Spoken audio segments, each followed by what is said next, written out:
Hello बच्चों, कैसे हैं आप सब। उम्मीद है बहुत अच्छे होंगे। हमने अपनी 9वीं कक्षा की चैप्टर 2 का पार्ट 1 पहले हम कर चुके हैं। हमारे पाठ का नाम था संसाधन के रूप में लोग, और इसका एक भाग हम कर चुके हैं।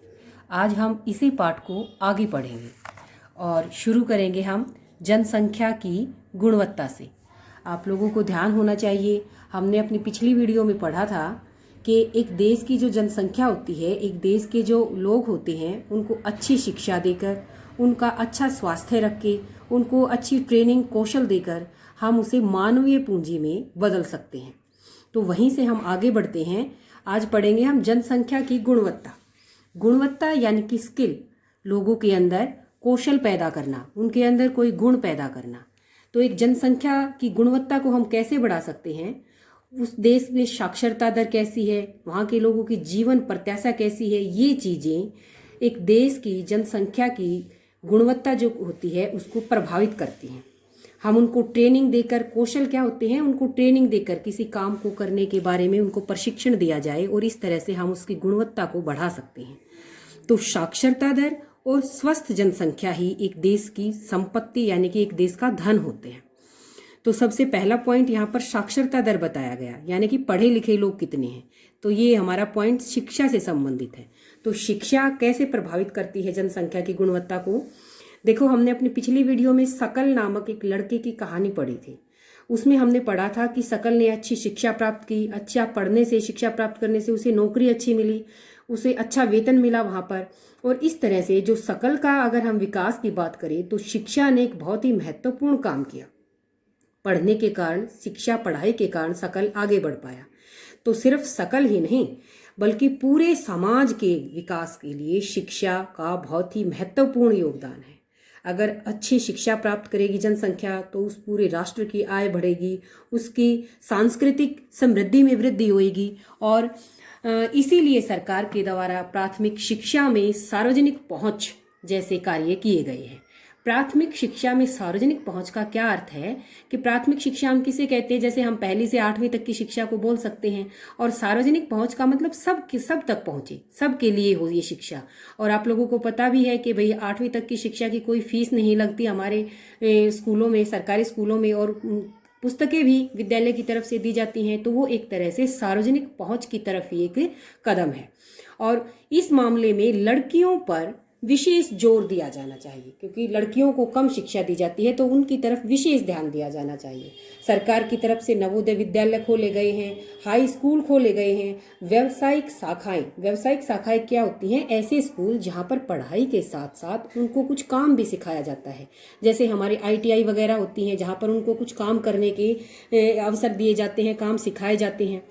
अगर हम बात करें शिक्षा के ऊपर खर्च की, तो जब हमारा देश आज़ाद हुआ था 1947 में, उसके बाद 1951 में पंचवर्षीय योजनाएं बनाई गई थी। पंचवर्षीय योजनाएं क्या होती हैं कि जब देश आज़ाद हुआ था तो हमारी अर्थव्यवस्था बहुत पिछड़ी हुई थी।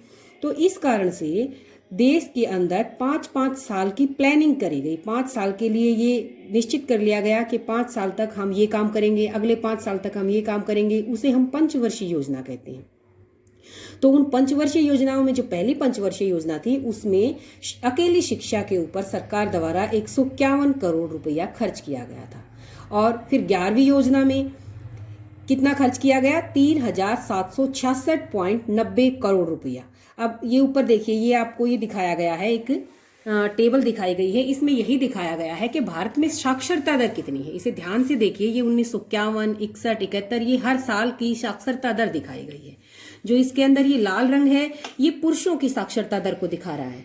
ब्लू कलर व्यक्ति और हरा महिलाओं के लिए। व्यक्ति का मतलब क्या है कि पुरुष और महिला दोनों को मिला लिया गया, तो वो बन गया हमारा व्यक्ति। ये नीला जो कलर है वो दोनों का मिक्स है साक्षरता दर।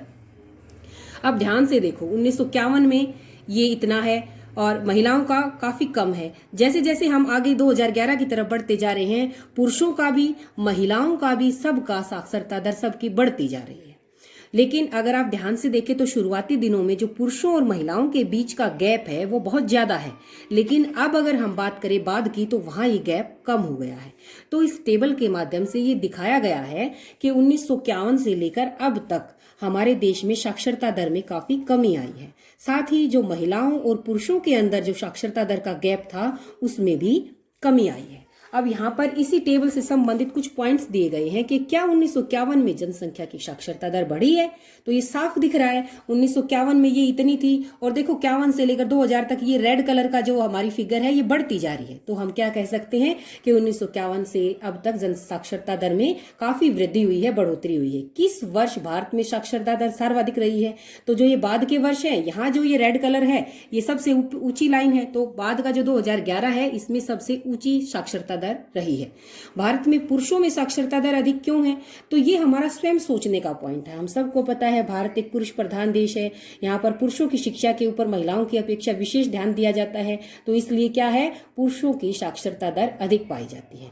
महिलाओं की साक्षरता दर क्यों कम है, वो कम क्यों शिक्षित है, तो ये भी हमारे स्वयं विचार करने के प्रश्न है, क्योंकि मैंने बताया कि पुरुष प्रधान देश होने के कारण महिलाओं की तरफ बहुत ही कम ध्यान दिए जाने के कारण महिलाओं की साक्षरता दर पुरुषों से कम रही है। क्या आप भारत में लोगों की साक्षरता दर का परिकलन कैसे करेंगे, 2020 में भारत की साक्षरता दर का आपका पूर्वानुमान क्या है, तो ये हमारे स्वयं समझने के प्रश्न हैं कि भाई साक्षरता दर के बारे में क्या परिकलन कर सकते हैं। हमने ऊपर देखा है कि भाई धीरे धीरे बढ़ती गई है हमारी साक्षरता दर। 1951 की तुलना में 2011 तक जैसे जैसे हम पहुंचे हैं तो हमारी साक्षरता दर में क्या हुई है, वृद्धि हुई है। महिलाओं की साक्षरता दर में भी वृद्धि हुई है, पुरुषों की साक्षरता दर में भी वृद्धि हुई है और दोनों के औसत में भी वृद्धि हुई है। तो हम ये कह सकते हैं कि भारत में लोगों की साक्षरता दर का परिकलन बढ़ने का रहा है, साक्षरता दर में सुधार होता गया है। अब चलिए हम आगे बढ़ते हैं। आगे क्या बताया गया है, आगे अब यहाँ पर एक क्रियाकलाप दिया गया है, ये आप लोगों को भी करना है कि आपको क्या करना है कि आप देखेंगे कि आपके विद्यालय के अंदर या आपके आस पड़ोस के अंदर जितने भी लड़के और लड़कियां हैं जो स्कूल में पढ़ने के लिए जाते हैं उनकी गिनती करके देखें और फिर ये सूचना आप अपने स्कूल से भी ले सकते हैं, अध्यापकों से भी ले सकते हैं और उसके आधार पर आप ये अंतर देखें कि भाई क्या लड़के ज़्यादा पढ़ रहे हैं या लड़कियां ज़्यादा पढ़ रही हैं या दोनों बराबर पढ़ रही हैं। तो ये एक एक्टिविटी है आपकी करने के लिए जो पुस्तक में दी गई है। इसके अलावा इसमें कहा गया है कि साक्षरता दर जो 1951 में 18% थी वो 2011 में बढ़कर 74% हो गई। तो हमने देखा था कि जो हमारे जो रेड कलर के जो वो पिलर थे वो बढ़ते जा रहे थे लगातार, तो बढ़ने के कारण क्या हुआ कि जो साक्षरता दर थी जो 18% से बढ़कर 2011 में कितनी हो गई, 74% हो गई।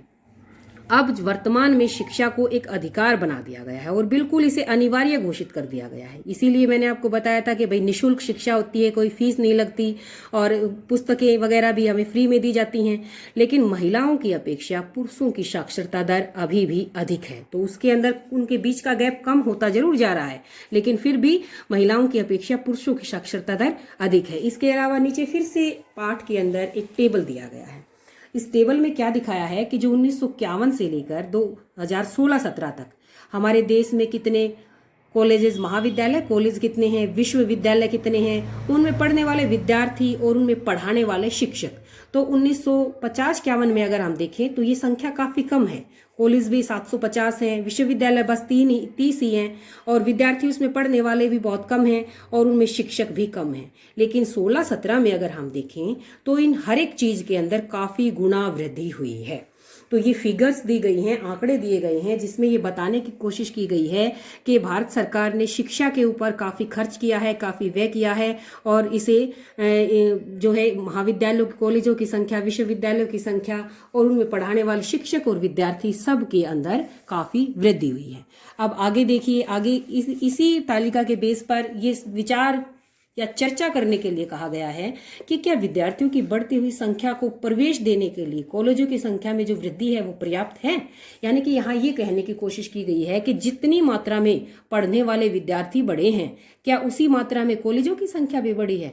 तो ये हमारा स्वयं विचार चर्चा करने का पॉइंट है। आज भी बहुत सारे विद्यार्थी ऐसे होते हैं जिनको किसी भी कॉलेज में दाखिला नहीं मिल पाता, तो यही पूछने की कोशिश की गई है क्या ये पर्याप्त है या उनमें अभी भी कमी है। आप क्या सोचते हैं कि हमें विश्वविद्यालयों की संख्या बढ़ानी चाहिए। 1950-51 से 98-99 तक शिक्षकों की संख्या में जो वृद्धि हुई है वो वृद्धि कितनी हुई है, तो ये उस टेबल को पढ़ने के लिए कहा गया है और उस टेबल के आधार पर डिस्कस करने के पॉइंट्स हैं। अब नेक्स्ट हमारा जनसंख्या की गुणवत्ता को सुधारने का अगला पॉइंट है स्वास्थ्य। स्वास्थ्य को सुधार करके भी हम अपनी जनसंख्या की गुणवत्ता में सुधार कर सकते हैं। कोई भी कंपनी, कोई भी फर्म क्या चाहती है कि उसका लाभ बढ़े, अधिकतम हो, मैक्सिमम अपने लाभ को वो ज़्यादा से ज़्यादा जितना कर सके उतना करे। कोई भी कंपनी ये नहीं चाहेगी कि वो खराब स्वास्थ्य वाले बीमार व्यक्तियों को रोजगार दे। हर कोई कंपनी ये चाहेगी कि उसकी कंपनी में काम करने वाले सभी श्रमिक स्वस्थ हों। तो स्वास्थ्य क्या करता है, हमें बीमारियों से लड़ने की ताकत देता है। तो इसलिए क्या करना चाहिए, स्वास्थ्य की स्थिति में भी सुधार करना ये देश की प्राथमिकता होनी चाहिए। हर एक देश को अपने देश के निवासियों के स्वास्थ्य में सुधार करना उसका पहला कर्तव्य होना चाहिए। और इसके लिए क्या किया जाता है, सरकार के द्वारा स्वास्थ्य सेवाएं प्रदान की जाती हैं। परिवार कल्याण, पौष्टिक सेवा जैसे स्कूलों के अंदर भोजन भी उपलब्ध करवाया जाता है। तो ये सब लोगों के जनसंख्या के स्वास्थ्य में सुधार की तरफ सरकार के द्वारा उठाए गए कदम हैं।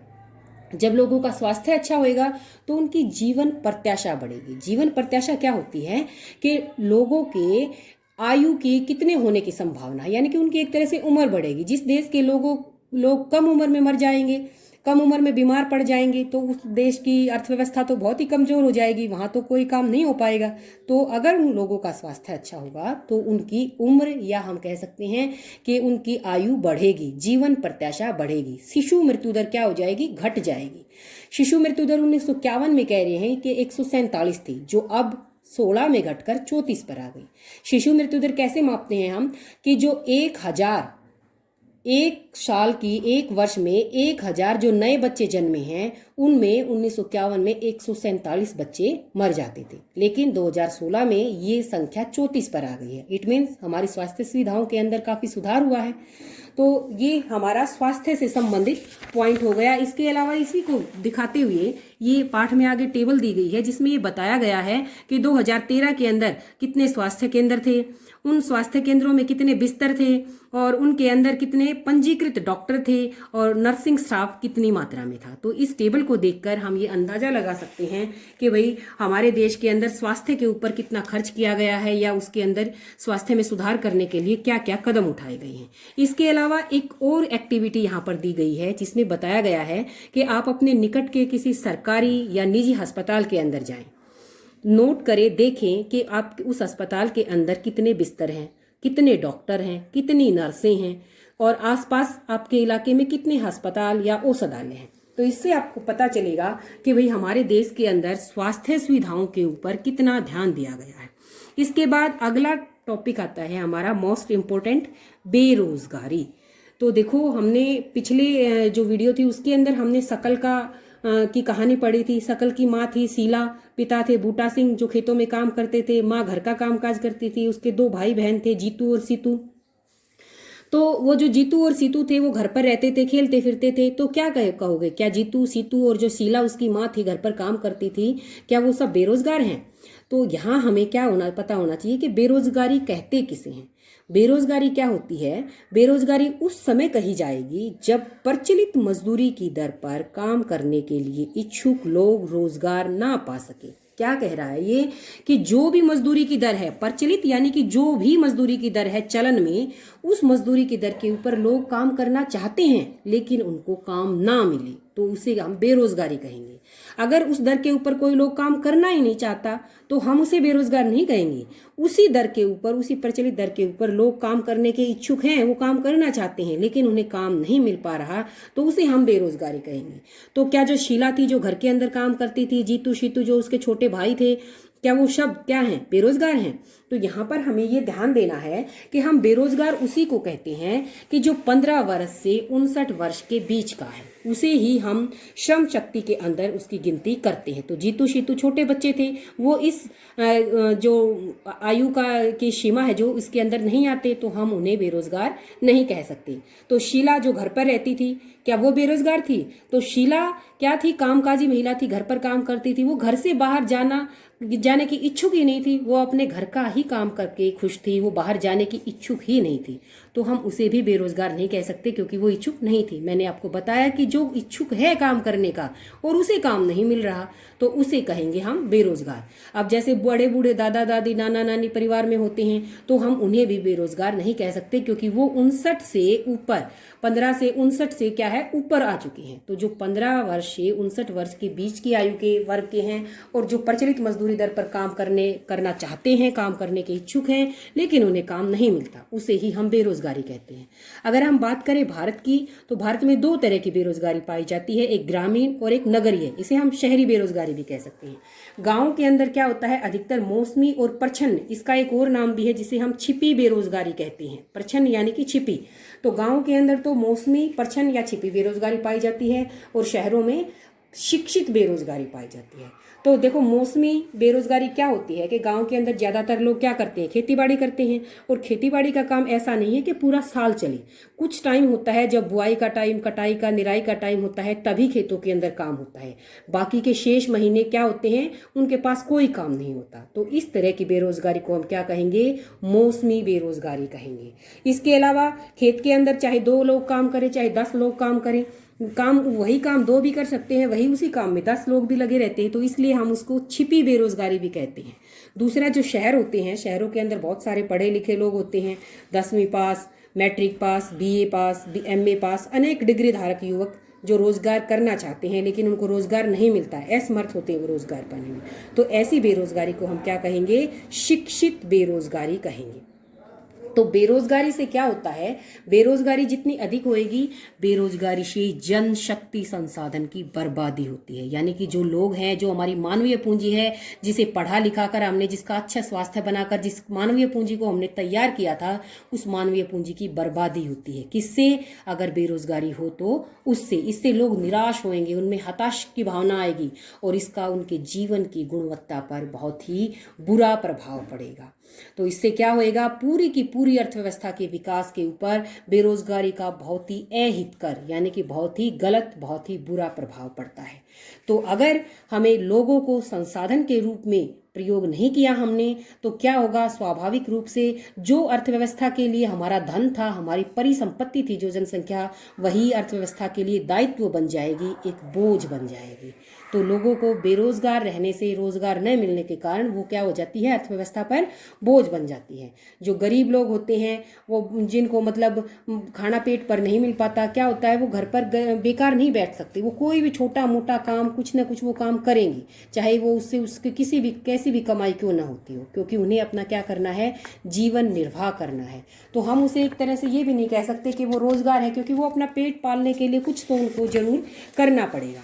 तो इस तरह से हम क्या कह सकते हैं कि गांव के अंदर क्या होती है, प्रच्छन्न बेरोजगारी होती है, छिपी बेरोजगारी होती है, और शहरों के अंदर शिक्षित बेरोजगारी होती है। इसके अलावा आगे पाठ में लास्ट में एक कहानी दी गई है। इस कहानी में बताया गया है कि एक गांव है, गांव के बारे में कहानी है, जहां पर अनेक परिवार रहते हैं जो अपना काम धंधा करते हैं, खा पी लेते हैं, भाई खेती बाड़ी करते हैं, मतलब वो गाँव के अंदर रहकर ही अपना सारा काम, अपनी सारी आवश्यकताओं को पूरा कर लेते हैं। फिर क्या होता है कि इस गांव में से एक परिवार का लड़का है, वो उसको पढ़ने के लिए बाहर कृषि विश्वविद्यालय में भेज दिया जाता है। वहां पर वो कृषि इंजीनियरिंग करता है और वहां से डिग्री करके वो क्या करता है, आता है तो वो गांव में आकर एक अच्छी किस्म का, एक उन्नत किस्म का हल बनाने का एक नमूना तैयार कर लेता है। उससे क्या होती है, उनकी गेहूं की उपज में वृद्धि होती है, लोग बहुत अच्छी फसल लेते हैं और उससे अच्छा लाभ कमाते हैं। गांव के जो दूसरे परिवार हैं वो उसको देखकर ये सबक लेते हैं कि हम भी अपने बच्चों के बेहतर भविष्य के लिए गांव में एक स्कूल खोलेंगे। गांव में स्कूल खोल भी दिया जाता है और उसके अंदर निकट के कस्बे से एक शिक्षक भी नियुक्त कर दिया जाता है और इस तरह से गांव के सभी बच्चे पढ़ने लग जाते हैं। फिर क्या होता है, गांव से एक लड़की जो होती है वो सिलाई सीख लेती है, सिलाई की ट्रेनिंग कर लेती है, तो वो गांव के अंदर कपड़े सीने लगती है। लोगों को अच्छे सिलाई कपड़े गांव के अंदर ही मिल जाते हैं, उनका टाइम भी बचता है। तो इस तरह से क्या बताया गया है इस पूरी की पूरी कहानी में कि भाई लोगों के अंदर क्रिएटिविटी, सकारात्मकता की भावना पैदा होती है शिक्षा प्राप्त करने से, ट्रेनिंग प्राप्त करने से, कौशल प्राप्त करने से। तो इस तरह से शिक्षा के माध्यम से, स्वास्थ्य के माध्यम से, उनको अच्छे कौशल दिखाकर हम अपने देश की जनसंख्या की गुणवत्ता को बढ़ा सकते हैं। तो ये हमारा पूरा पाठ था। पाठ के अंत में जो पाठ का सार बताया गया है उसमें भी यही कहा गया है कि शिक्षा और स्वास्थ्य जैसे साधनों के ऊपर खर्च करके सरकार अपने देश की जनसंख्या को एक बोझ से एक धन में, एक दायित्व से एक परिसंपत्ति में बदल सकती है। तो ये हमने अपना पूरा पाठ आज कंप्लीट कर लिया है। इसके ऊपर बेस्ड कुछ अभ्यास के प्रश्न हैं। ये सभी प्रश्न हमने अपने पाठ में मैंने उनको डिस्कस किया है। तो अब आप इन सभी प्रश्नों को लिख सकते हैं और लिखने के बाद अब आपको याद करने में भी काफ़ी आसानी रहेगी, क्योंकि हमने इन सभी प्रश्नों को समझा है और पाठ में डिस्कस किया है। जो मैंने समझाया है उसमें ये सभी प्रश्न हमारे डिस्कस हुए हैं। तो मेरे ख्याल से आपको पाठ अच्छे से समझ में आया होगा। अब आप अपने इन अभ्यास के प्रश्नों को लिखें और फिर उनको याद करें। तो आज के लिए इतना ही। धन्यवाद।